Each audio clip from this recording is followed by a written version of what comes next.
Good morning, dudes and dudettes.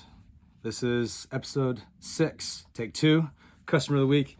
And the reason why we're doing it twice is because the last time I did it, I was tired. It was like 10 p.m., it was dark, and it ended up being, I just did it real time, reading the email and then giving my response to the camera. And it took a really long time. So that was like a half hour, like super like amped up rant. So now that I've had a chance to process a little bit, I want to give you guys a more concise version and a little bit more organized, because the other one was very much stream of consciousness. All right, so good morning to you all. It's been a lovely day. Hopefully you guys are all having a fantastic spring. I know the rest of you guys are still in winter, but we're already in spring. So here we go. 2 weekends ago, we had a gun safety class, firearm safety and self-defense.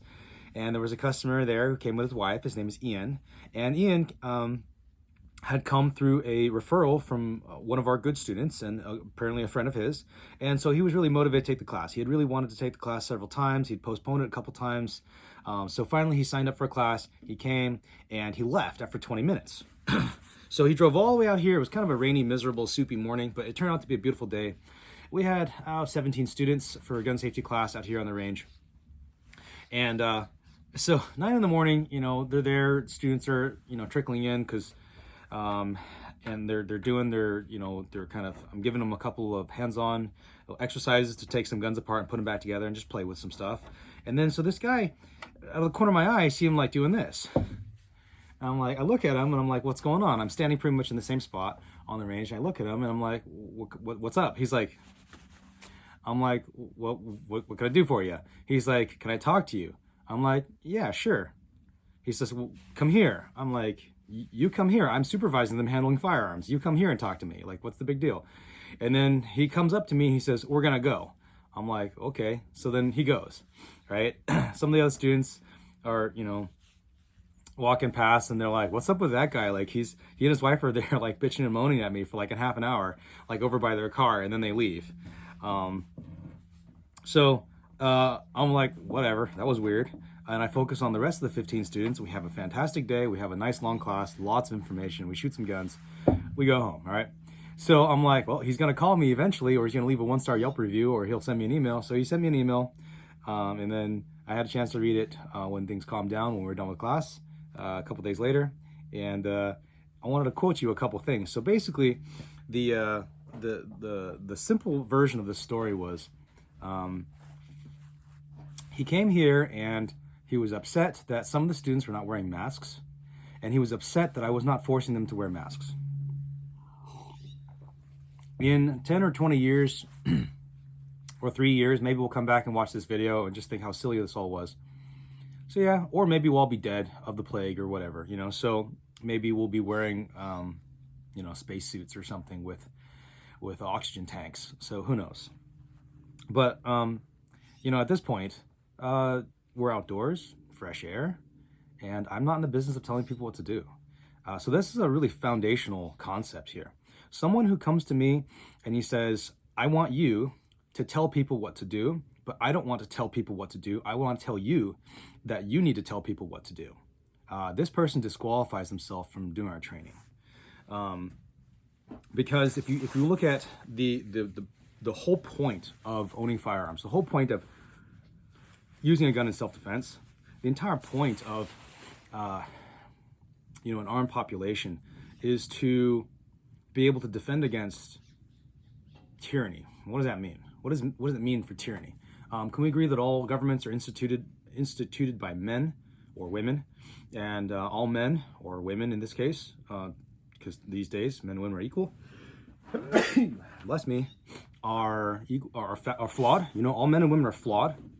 So any government that's instituted by men and women carry the flaws of those men and women. And if you've ever worked in government or seen government at work, you know that government, the way governments run, bureaucracies run, there's huge number of flaws, huge number of institutional flaws, of institutional inertia, of like, we do things because we do things because we do things because that's the way we've done them. So you come to me and you want to be in the business of telling people what to do, but you're too cowardly to tell people what to do, and you want me to tell people what to do and enforce that. I'm not for that. That's not okay. That's not okay. And these are the kind of people that don't belong in our program. All right, so he goes on, and the irony about this is that in his email, he goes on and he says, this is great, but he says, we don't mind that you run the class the way you do, which is a lie, because obviously he does mind, right? He does mind. So first of all, he's lying. And it's not lying to me, because I understand that he's unhappy. He's lying to himself. He says, we don't mind the way you run the class the way you do, but we weren't comfortable with a gun safety class skirting safety guidelines. And we did mind that you didn't give us the chance to make our own decision. Did he make his own decision? He made his own decision to sign up. I gave him plenty of chance to reschedule. He wanted to reschedule. He was rescheduled for like many months. He made his decision to come in, and then he didn't like it. He made his decision to leave. Am I stopping him from making his decision? I'm here to allow you to make your own decision. If you want to sign up, I'm here for you. If you don't want to sign up, I'm here for you. If you want to come to class, I'm here for you. If you come to class, you don't like it, you can leave. I'm here for you. That's fine.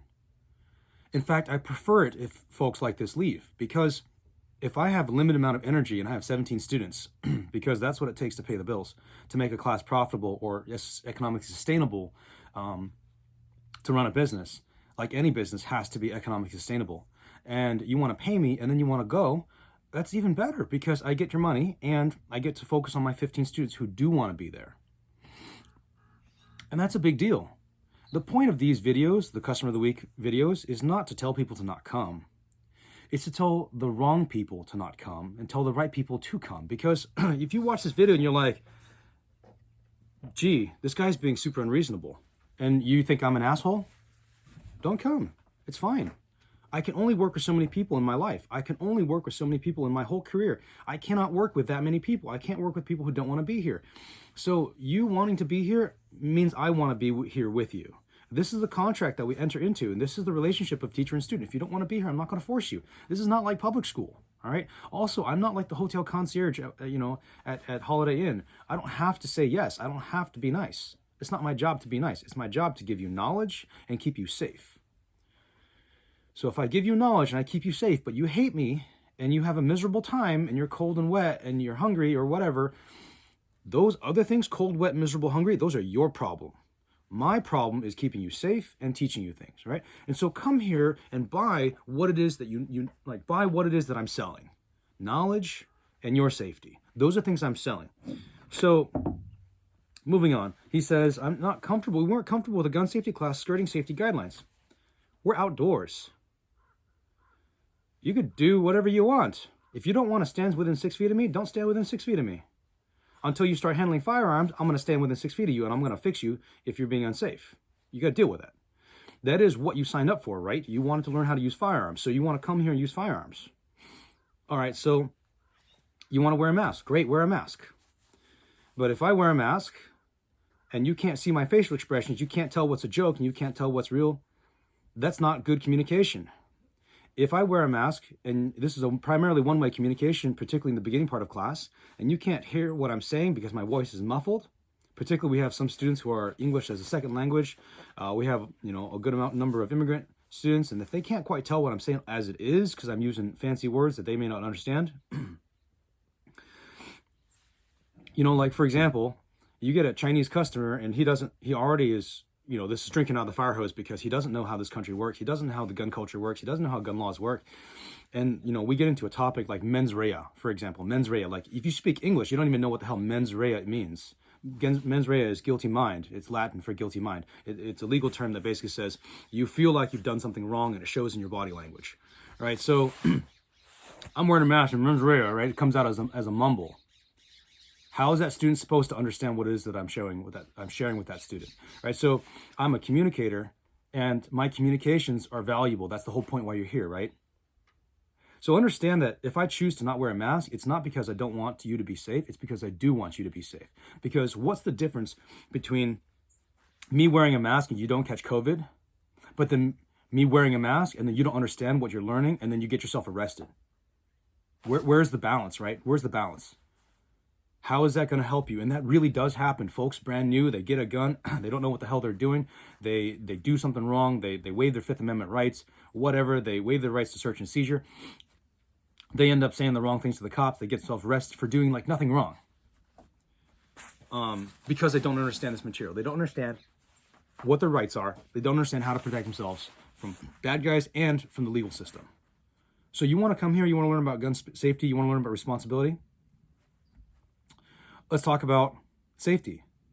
Handguns, the weakest type of gun, producing 10% mortality rates per bullet wound. So, compounds with more bullet wounds. But if you're talking about a bullet wound that has a 10% mortality compared to COVID, which has like, 0.5% mortality, think about the numbers. You do the math. Everybody who catches a bullet wound. Everybody who's exposed to COVID does not get the infection. Does that make sense? Those who get an infection, most of them have a pretty mild infection. Not all of them are going to die. Not all of them are going to have a high chances of death. So when you look at this, take aside what you hear in the news. Remember, the news media is a for-profit business. And so if you hear that in the news, understand that you're digesting someone's product. It's like listening to a song. It's like buying a painting. It's like buying a car. It's like buying a toy at Walmart for your kid. Like everything that you digest in the media, what you absorb in your mind, it is a product. It is a for-profit product. So for profit, they're trying to get you riled up. So I need you guys to turn on your brains and start thinking about this stuff, right? The whole point of that class, Firearm Safety and Self-Defense, is so that you turn on your brain. So this guy, Ian, he's got his brain turned off. He's like, I want to learn gun safety, but I don't want to be exposed to virus. But I want to learn gun safety and not be exposed to the virus. So he comes, he doesn't like that some people are not wearing masks. Just so you know, most people are wearing masks because they choose to wear masks. But they're also smart enough to understand that, if we're going to go and do something, then you entail a risk. For example, you want to drive out here, we're in the mountains. You want to drive out here, you know what the biggest risk is? Car crash. Because you're going to drive for an hour in a winding mountain road, steep mountain road, and some of these are pretty sharp cliffs that you're going to drive past. And if you are not paying attention, or if you have a brake failure or something like that, or if you slip and slide on some ice, you're going down that mountain and crashing and dying.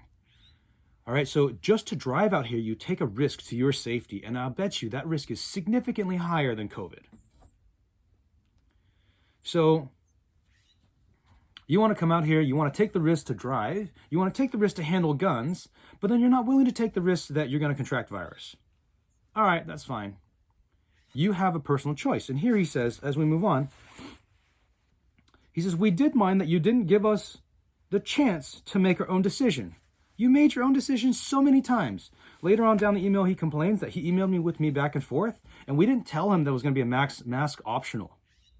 Look, guy, you're going to be signing up in January? What the hell do I know about March or February COVID restrictions and masking restrictions 2 months in advance? You bought class 6 months in advance or whatever, 3 months in advance or whatever. What do I know about the future of mask regulations? It's not my job to tell you what the masking rules are. You wear a mask if you want to wear a mask. You watch the news if you want to watch the news. It's your choice. Because it comes down to this. You have a right to be here if you want to be here. You have a right to not be here if you don't want to be here. And I respect your choice to choose. But if you choose to be here, then be here. If you come here and you see that people aren't wearing masks and you're not comfortable, that's fine. Choose to leave, which is fine. Now, if you want to ask me and you want to talk to me, then come talk to me. But this coward is not strong enough to just come and address the class and be like, hey, guys, I have, for what X, Y, and Z reasons, I feel uncomfortable that you guys are not wearing masks. Some of you guys who are not wearing masks, if you put on a mask, I would feel much more comfortable. Would you be willing to put on a mask so that me and my wife would feel more comfortable?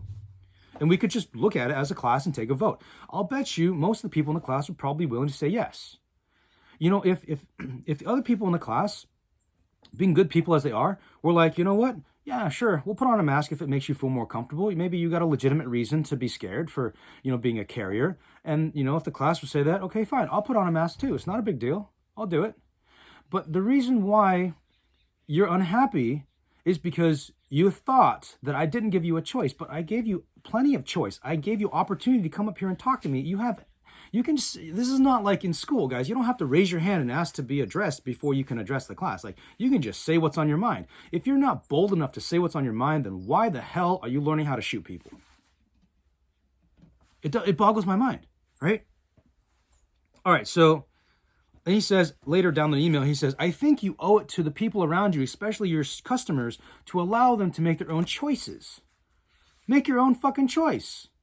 I'm not stopping you from making your choice. People come to me and they ask me to tell them what to do. So I tell them what to do. But that is very, very, very specific to gun safety. Gun safety is my job to educate you. Wearing a mask or brushing your teeth or tying your shoelaces or driving the Jeep today or driving the Corvette today or wearing blue versus wearing red, wear sunglasses versus wear clear glasses, wear wool socks or wear cotton socks. I don't give a shit. That's your job. You figure that out. It's not my job to tell you what to do for your own health. Does that make sense? For your safety, I will tell you what to do as it pertains to guns here. I will tell you to drink water, I will tell you to stretch, and I will tell you what to do with your gun. That's about it. I might tell you where to park so you don't get yourself stuck in the mud. But when it comes to your health, right, so your safety is my job. Your health is your job. Does that make sense? You come here, you hire me as a firearms instructor. I will tell you about firearms and about self-defense, because that's what you bought, firearms, safety, and self-defense class. My job is not to tell you about masks. So now he's complaining that he didn't want to, that I didn't tell him. He didn't ask. I respect his choice to ask me. You can ask me any question you want. You can ask me, what's the weather going to be like tomorrow? And I'll tell you, I'm not the fucking weatherman. You can ask, though. You could ask. And he didn't ask. He did not ask by email. He did not ask by phone. He did not ask in person. When he wanted to speak, he obviously had something on his mind. He obviously wanted to speak something that was on his mind. And yet when it came time to speak it, he wasn't willing to come and speak it. Then he has the balls to demand a refund. Okay, so let me ask you this. Following your own logic, I think you owe it to the people around you, especially your instructor, to allow them to make their own choices. I choose to not give you a refund. What in our contract says that you're going to come here, you're not going to like what you see, you're not going to tell me, you're not going to address the issue, you're going to leave, and then I have an obligation to give you a refund? What in our contract says that? You come to class because you want to come to class. If you don't want to come to class, don't come to class. If you come to class, you don't like it, then leave. But if you leave because you wish to leave, that's your choosing, not my choosing. If I cancel class because I'm sick, if I cancel class because the roads are washed out, if I cancel class because the weather is bad, because like we have a huge winter storm or something, if I cancel class because I get COVID, if I cancel the class because I'm scared that you're going to give me COVID, I'll give you a refund.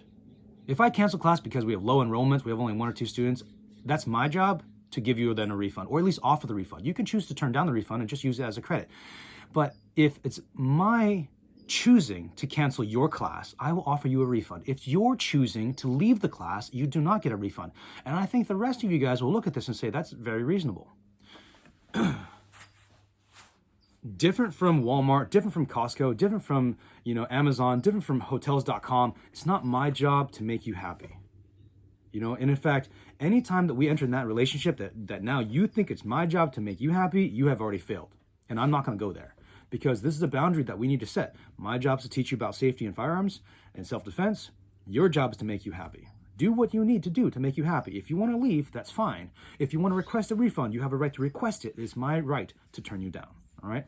Hopefully the rest of you guys can see this as somewhat humorous, somewhat ironic, and also fairly silly with some of the soft people that we see in class today. These days, the students who come to class sometimes are just extremely, extremely soft. And then the best part is they get super offended when you tell them they're soft. We all have feelings. We all get our feelings hurt. We all want to feel validated. But at the same time, you have to be able to draw a line. What is your job and what is my job? Don't make me take on your job. Don't put the blame for your failing on me. All right, that's not cool. Take responsibility for what your duties are. Your health is your responsibility. Asking questions is your responsibility. Addressing a concern is your responsibility. My responsibility is teaching you and keeping you safe. All right. So, be safe. I'll talk to you all later. Stay tuned for episode 7. We'll see you in just a minute.